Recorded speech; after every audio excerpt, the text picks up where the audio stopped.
Mil gracias. Los libros recogen el trabajo que he venido realizando en los últimos 40 años, básicamente en dos frentes.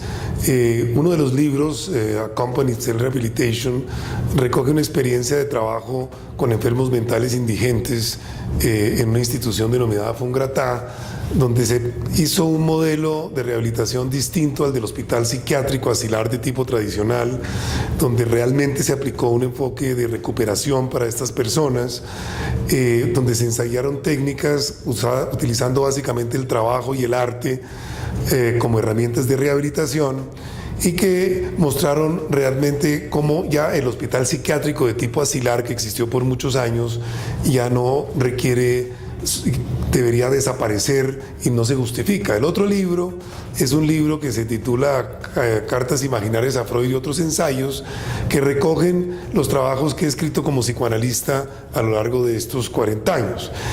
Lo que une a los dos libros, de alguna manera, es el tema de la mente, que es un tema tan importante, pero que vive en permanente riesgo de extinción, porque la mente es un concepto que es combatido un poco desde la biología y a veces desde la teología. Es un poco un concepto que existe entre el cerebro y el alma, pero que es tan importante de reivindicar para realmente avanzar en la comprensión científica de estas personas. Luego, el denominador común de estos dos libros es una reivindicación de la importancia para la ciencia del concepto de mente. En algún momento de mi vida profesional se me ocurrió que Freud, habiendo sido una persona tan dedicada al género epistolar y de hecho una persona que planteó tantas de sus teorías en cartas con sus colegas, me parecía interesante y sentí alguna vez lástima de que ya no había manera de tener correspondencia con Freud, y se me ocurrió, bueno, se puede tener a la manera de una carta imaginaria, y así empecé con una primera carta imaginaria en que le envié a Freud, que, como les digo a mis colegas, que no se preocupen de que yo haga cartas imaginarias a Freud, siempre y cuando no llegue a contarles un día que él me contestó, cosa que sería preocupante. Pero es un género que permite profundizar en los conceptos de la mente, en los conceptos psicoanalíticos, que han sido tan importantes como manera de entender lo mental a lo largo de toda mi vida profesional.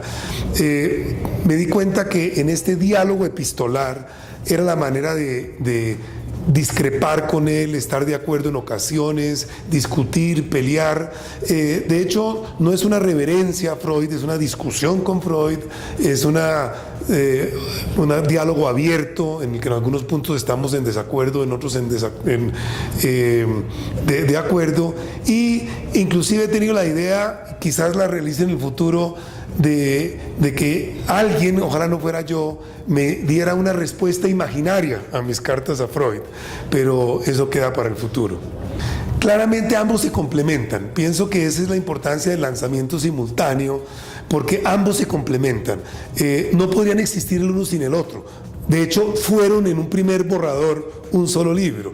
Creo que esta pregunta me permite aclarar eso. No es posible entender bien uno de los libros sin ir casi que leyendo simultáneamente el otro. De hecho, es la recomendación con estos dos libros. Quiero invitar mucho no solamente a los profesionales de la salud mental, sino estos dos libros están dirigidos mucho a los beneficiarios últimos de estos temas, a los llamados pacientes, a las personas con sufrimientos y enfermedades mentales graves. Están escritos de una manera que es asequible al público en general.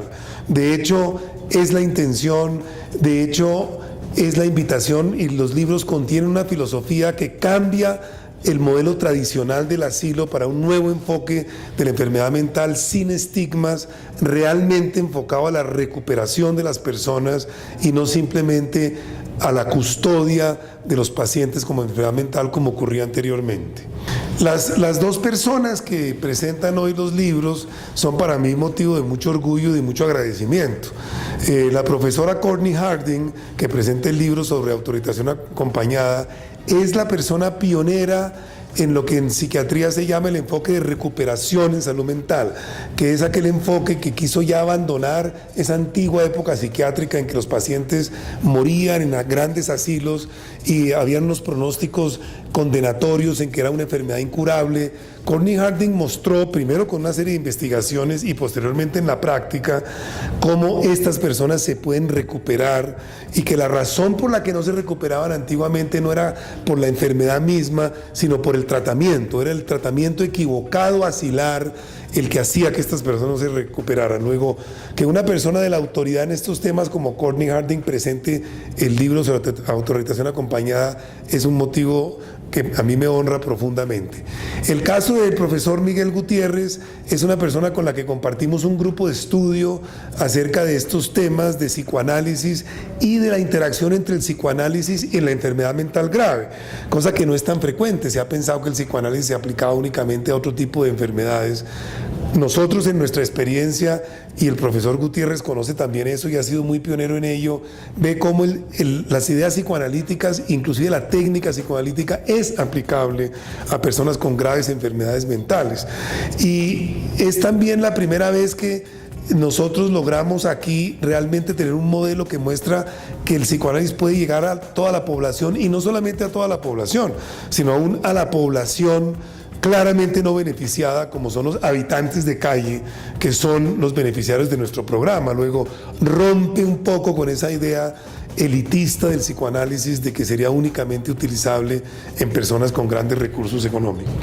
Estos dos textos me dejan una enseñanza de humildad, en el sentido de que todo lo que ustedes ven todos los hallazgos nuestros realmente son hallazgos por los pacientes. Lo único que nosotros hicimos, lo único que yo personalmente hice, creo, fue saber a lo largo de mi vida realmente cómo se escuchan los pacientes. Los pacientes saben qué es la enfermedad mental y ellos tienen adentro de ellos la respuesta a cómo es la curación. Lo único que nosotros hicimos en el fondo con estas técnicas que han sido exitosas es escuchar bien a los pacientes, pues adentro de ellos está contenida la salida a su problema. Lo que pasa es que típicamente no se les escucha. Pero eso pienso yo que es lo que la enseñanza mayor que yo tuve en todos estos años, es entender que uno no tiene la solución. Los médicos, los llamados expertos, no tenemos la solución. Las soluciones a los problemas están dentro de las personas que sufren.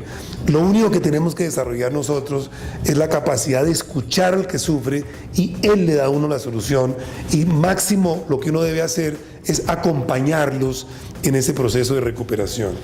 Sí, para concluir, tal vez quisiera decir que realmente el propósito de estos dos libros es ayudar a que de una vez por todas pase a la historia aquella fase terrible de la psiquiatría en que los pacientes se metían en grandes asilos, en hospitales psiquiátricos, en que solamente se manejaban con medicación psiquiátrica, que, como lo he dicho en otros escritos, esta situación que reemplazó el antiguo asilo psiquiátrico por lo que yo llamo el asilo químico, aquellas personas que andan con tratamientos únicamente con medicación psiquiátrica, es la nueva modalidad asilar, ¿no? Que es el asilo químico, ¿no? Que reemplaza el asilo antiguo. Eso hay que superarlo, y en estos libros creo que se verá, hay un mensaje de optimismo de cómo las personas que tienen un sufrimiento, alguna enfermedad mental, pueden realmente recuperarse de estos sufrimientos.